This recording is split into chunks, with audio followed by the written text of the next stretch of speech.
Right, let's cut the shit. You don't need a new plan. You don't need another app, another way in, another fake motivational quote. You need a new fucking belief system. And today we're going to talk about the real reason you can't stay consistent. And it's not food, it's what you believe about yourself. Roll the intro.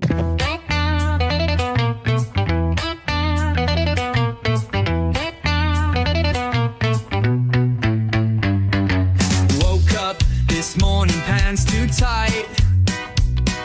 Looked in the mirror, gave myself a fright.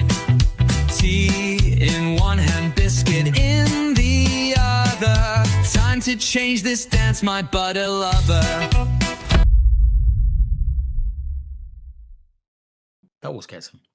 BS. Bullshit. But that's not the BS I'm talking about today. Belief systems. Morning, it is day 32. Well, yesterday was a flip-flop chip-chop, wasn't it? Jesus Christ. You know, I was editing the video, like, thinking, you know, is this good content? Is it good content? Because, you know, you're down, stressed, and whatever. But yeah, it is. I said to Bex this morning, I'm going to have a shit day, whether I'm on a diet or not. Completely irrelevant. But in the past, it's how I've, what's the word, numbed the stress is by, yeah, we all have it, don't we? It's like, oh, I'll get some of it. Like, I could have last night just not done a vlog. I wanted people to see me going through it and also see that it was fuck all to do with food. I just had one of those days yesterday. Bex just said to me on the phone, everything was going to be shit yesterday, wasn't it? Someone wins shit in the morning and it's almost like you decide it's going to be shit. But I didn't decide to come off plan. I just didn't. That's important. I haven't come into this for the money. Lawrence always said to me, help as many people as you can, and the money will follow later, mate. And yeah, I gotta live, but why am I telling you this? Because at the minute I'm getting universal credit because I let learn and stuff, and I gave it my work, and so I had to have a meeting this morning. They dragged me all the way over to Bridgewater, and I thought they're going to do like a full review of, you know, what have you been doing. So I thought, well, you know, I've got the YouTube channel, I started on my VLCD stuff, I've got the t-shirts, They're going to give me this full-on grilling about what have I done to earn money. I sat down and he went, right, he said, main thing I've got to talk to you about, some of the things you claim for, you can't claim for. I went, like what? And they went, your private petrol, TV license and stuff. Now, I was told at the beginning the things I had to put down on my claims form. And I went, right, okay, I won't claim, like, you got a list? Yeah, right, I won't claim for those. Okay, cool, thanks. Is that it? Like, is that not something you could have done over the phone or send me an email? Honestly, it's no wonder this country's gone to shit, because it's literally taken 10 minutes, and if that. And I was like, do you want to know what I've done? And I started telling him about it. He said, yeah, it all sounds like you're going in the right direction. Fine. I've taken my mum for some, she has a counsellor on a Thursday morning, like a cancer counsellor. So that's only up the road from where I have been. So, but it was something I didn't need to do. So I'm going to go back and print all the t-shirts, get that done today. And hopefully have a better vlog as well. I've just seen Kimmy post a thank you to me and for mentioning her in the vlog. Absolutely, you're welcome. Remember what I said. Liked the little scales vlog you did. I thought that was awesome. Yeah, just keep going. Just keep going. You might as well get slim. Let's go have some fun. And somebody who's in my group has commented that they want some getting into the right mindset and staying focused and being consistent. They'd like a little vlog about that. I mean, I pretty much bang on about that all the time, but I think she wants something that's a little bit more focused. So have a little think about that. Found me mum eating a Kit Kat. You're okay, you don't need Cambridge. You did Cambridge though, didn't you? Yeah. Yeah. What did you drop in it? Because you did it with me, didn't you? What did you drop in? 3 stone. On step 3, didn't you? You did it all on step 3, didn't you? Yeah. 2 products and a meal. You got your diabetes down. So back home, after my completely pointless universal credit meeting. Hey, Ringo. And so I now need to phone the bank, and then I need to get on with the t-shirts.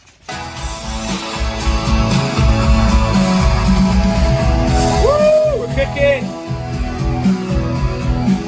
Stuck in with gas now, motherfuckers!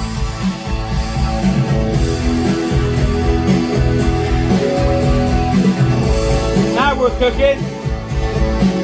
I just want to talk a little bit about what I do in my 6 weeks challenge, because I think it's important, because you probably don't know here what I do. So the first thing I do is, obviously I come in and introduce myself, but what I get people to do is buy a fucking journal. And why do I do that? This isn't just somewhere you're going to go and write, oh, I was having a bad day today. This is your blueprint to your success. So, for example, what I did on my journey that I did with Lawrence was, I got this journal. Now, I started on the 6th of June. So I bought a journal the very beginning of June. I got it actually for my birthday, but I started using it beginning of June, where I felt fat, miserable, pissed off, angry, a failure, all those things, okay? And for a start, I wrote all those negative words about me, who I believed I was. I wrote them in the front, actually. So when you live a journal, when you use it every day and you come to the end of the journal, okay, you're coming to the end of the journal. And me personally, I don't look back at that other stuff unless it is written in my journal to do so. Okay, so that's quite important, because you're leaving that shit behind. Right, so these are all the negative words you're leaving behind. So I wrote all the negative words in the front of what I call myself. At the back, I wrote all the words down that I wanted to be. If I wasn't here tomorrow, what would I like to be remembered as? And what would I like to think of myself? So the person I'm becoming. And I put that on the very last page, because the journal I got was brilliant. You had like lots of blank pages in it, and that's what I wanted, because what I want to do is create this patchwork version of who Mitch was. Haircuts I was going to have. Was I going to have a beard? What sort of clothes was I going to wear? What size were those clothes? And I put in like newspaper clippings of stuff that I'd read, pictures of clothes, pictures of food I was going to eat and enjoy. I went and had a personal trainer 3 days a week, and I got a picture of her in the back and all the rest of it. And I completely made up this patchwork version of the human I was turning into. Now, everything in between, so that was, so from the 5th of June, there was all this, there was that negative shit and history. And I wrote down, I went through all the dates, and I thought, right, what have I got coming up between the 6th of June when I start this to the 24th of December when I come off? And I mean like birthdays, the lead up to Christmas, anniversaries, other people's birthdays, events that I was going to. Now, they were all massively, massively important. So I wrote down everything that I knew was coming. And then I wrote down, whilst I was fat, fucking miserable and pissed off, my reasons for staying on plan. And my reasons for staying on plan for all of those events. It took me some time. I'm not going to lie to you, but it took me some time. Also, what I did then was I thought, people are going to give me shit about this. Me not drinking at their birthdays, about me not going out for meals and stuff. So I then wrote down all the negative shit that they could throw at me. All in my journal. All the negative shit they could throw at me. And my immediate responses to why I wasn't going to fuck up my plan for them. And I got it down pat, okay? And what I did every night from the 6th of June onwards was I'd read what was coming up next day, and I'd rehearse it and rehearse it and rehearse it. All my reasons for why I'm staying on plan, all my reasons I was going to give dickheads for trying to pull me off plan, all my excuses, even if I made them up. I can remember doing a gig in Bristol and I dropped about 6 stone, and I looked pretty good. And somebody was trying to buy me a beer. I said, oh, no thanks. And he said, well, he was like, you've done the diet. What's like, don't be a pussy. I don't want one. He said, look, you're looking fucking good. One beer's not going to hurt you, is it? And he's walking towards the bar, and I said, listen, mate. I said, look, I didn't want to say anything, but the doctor said that my liver's fucking packing up, and that's why I've got to drop weight, and that's why I can't drink. So, like, can you just lay off? And he went, sorry, mate, I wouldn't push it. It's like, yeah, of course, okay, what is it you want, water? And I said, yeah, I do. He went, oh, he said, so what's happening then? I said, nothing's happening. He said, what do you mean? I'm just on a fucking diet, mate. He went, what? I said, look, why is it not all right for me to die of liver failure, but it's all right for you to fucking let me die for being a fat fuck? He went, oh, fucking like you so that's all bullshit. I went, I don't want a beer. The point being, I made up all these reasons and excuses, and I had them ready. And the reason I had them ready was because I can remember once when I tried Weight Watchers years ago, and you could have Diet Coke on Weight Watchers, and I used to be walking to the pub thinking, right, here we go then.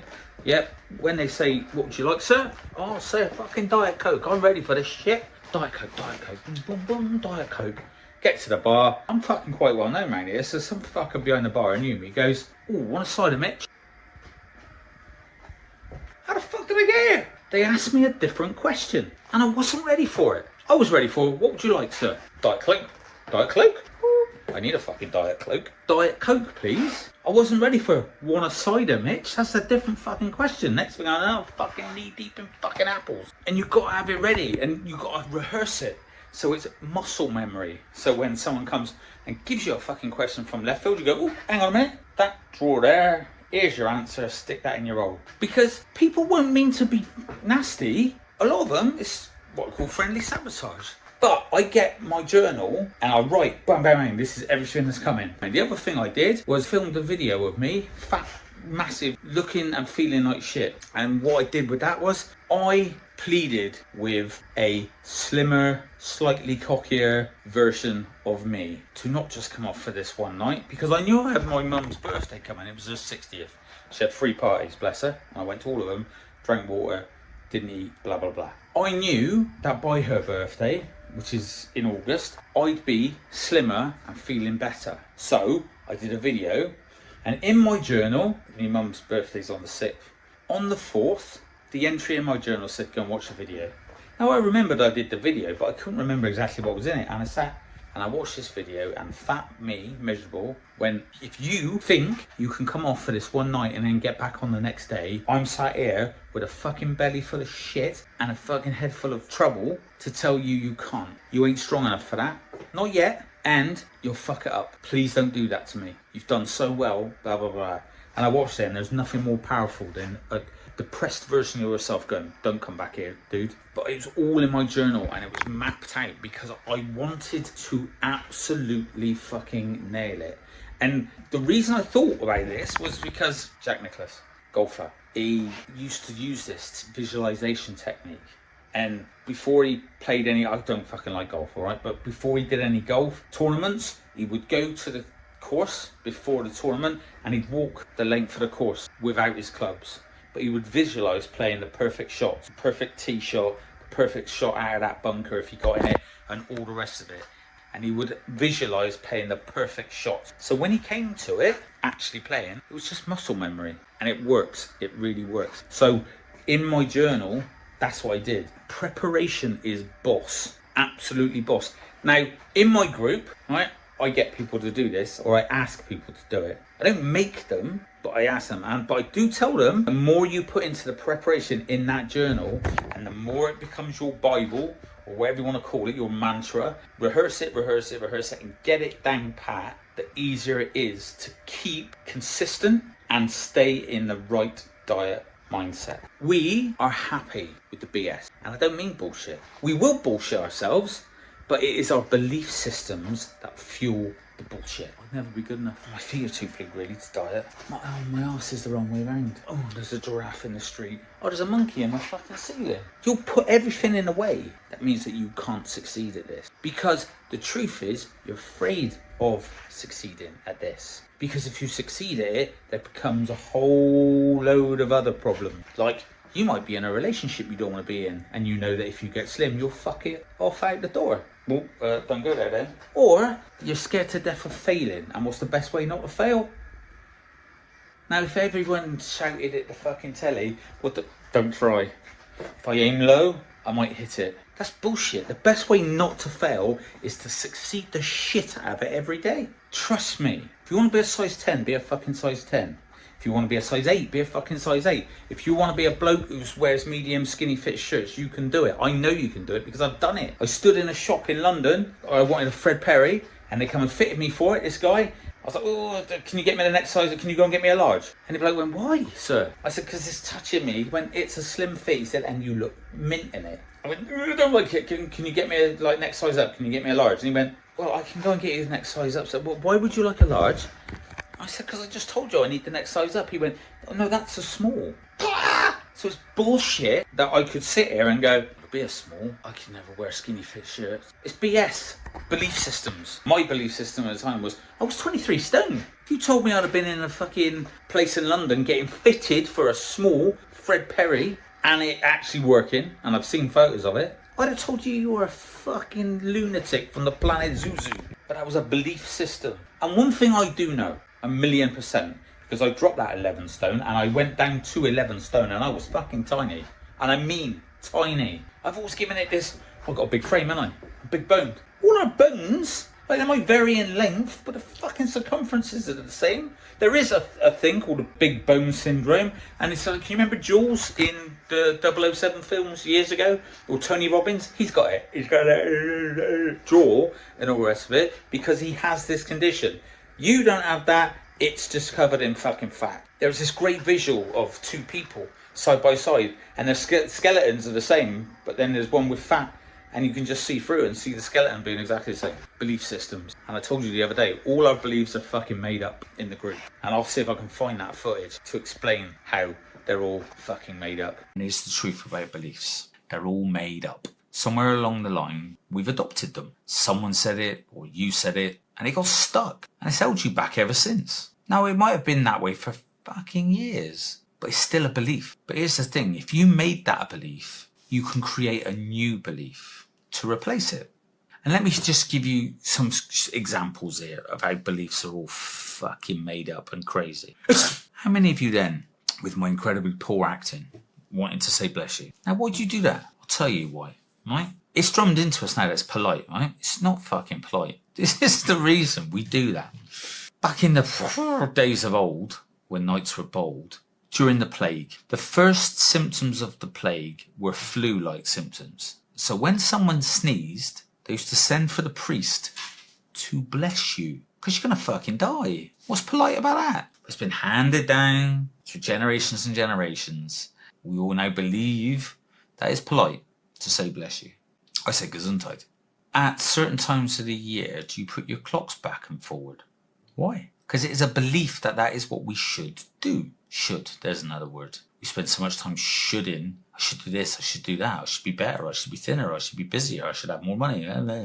Just shoulding all over ourselves. I'll tell you why we do that with the clocks, right? Farmers wanted an extra hour to get their crops out. So they said, well, let's stick the clocks back forward. And we all went, okay. It's fucking crazy. And my favourite one. What is the 8th month of the year? I'm going to leave with you what you said there. How many legs does a octopus have? 8. How many sides does an octagon have? 8. It's because the word oct means 8. So the 8th month of the year is October. How many of you screamed August? What is the 10th month of the year? How many of you said October? What does DEC mean?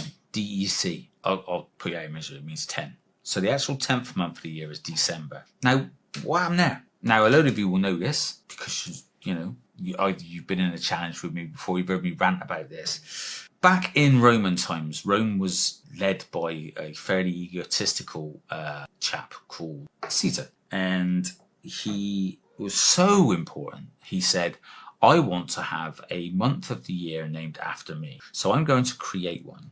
And he went, my name is Julius, so here is July. And his brother went, well, if you're having one, so am I. What's his brother called? Augustus.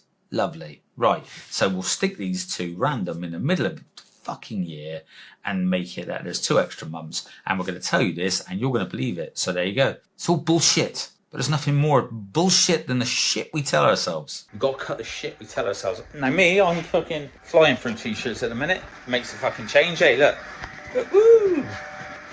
20 kids t-shirts done. My belief at the beginning of the week was, fucking, it's going to be a nightmare. I can't do it. I just took an hour and sorted it out. What are you telling yourself that you can't do? Well, that's impossible for you. Do you know what impossible, if you look at it the right way, says? I'm possible. So that's the last time I'll start that car. Never mind, eh? Onwards and upwards. And just like that, it was gone. We're going to buy the other fucker now. Your beliefs run the show. You could be on the perfect plan, but if deep down you believe, I'll always fail. I'm the fat one. I'm just not disciplined enough. Then that's the outcome you're going to create. These aren't truths. They're BS. Belief systems that you've picked up along the way. From school, from parents, from bullies, maybe from that one consultant who made you feel like shit in a group. It's time to chuck that programming in the bin. Someone asked me about doing a vlog about motivation. You keep waiting to feel motivated. But motivation's a liar. It's there on a Monday, fucked off by the Thursday. What you need is a repeatable mindset process. So even when you feel like shit, like I did yesterday, you don't quit. Here's a little 3-step mindset reset. That's tough saying. Number 1, catch the lie. Can't do this. Pause. Say it out loud. Is this true? 2, replace it fast. I'm learning how to do this. I'm not perfect, but I'm not quitting. Number 3, anchor it with action. You'll hear me talk a lot about anchors. And what I want you to do is anchor this with action. Go for a walk, drink your water, do something physical, break the loop. I talked about identity the other day, and it's really important because consistency comes from your identity. You don't stay consistent because you haven't changed who you think you are. Dieters, and this is why I encourage anybody who works with me to not identify as a dieter. Dieters always think short term. Believers build long term change. Instead of saying, I'm on plan, start saying, this is who I am now. You've heard me say that. This is just what I do. There's a good reason for that. Consistency comes when you change your identity, not when you change your plan. Me, I don't try and be on plan anymore. I'm a bloke who stays on plan. That's who I'm becoming. So next time you hear that voice saying, you always fail, you can't stick to anything, answer back and say, that's the old me talking, and that doesn't get to have an opinion right here and now with the new me. Remember, your mindset is just like a muscle. The more you train it, the more it leads the way. You don't need motivation. You need belief. I did a section on the success circle, and belief's a massive part of that because belief makes you see more potential. And when you see more potential, you take more action. And when you take action, you get cracking results, which guess what? Breeds belief. This is why I incorporate all this stuff in my 6 weeks challenge. It's not just 6 random things thrown in, hoping that it works. You've got this. Let's kick its ass. If you don't know that you got to subscribe by now, like I said yesterday, what the when I reach 100 subscribers, all 100 subscribers will be contacted. And if you want a copy of the theme tune of my vlog, which a few of you have asked for, in fact, that song seems to be having an interesting effect on people of all ages around the country. Take a look at this.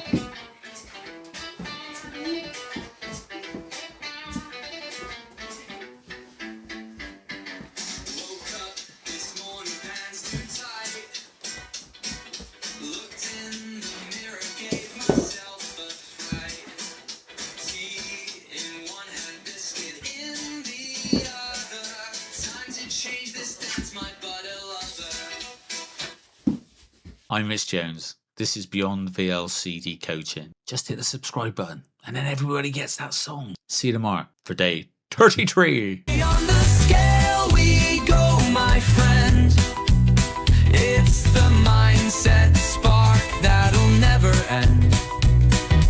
One step forward, one chip less. We're turning chaos into success.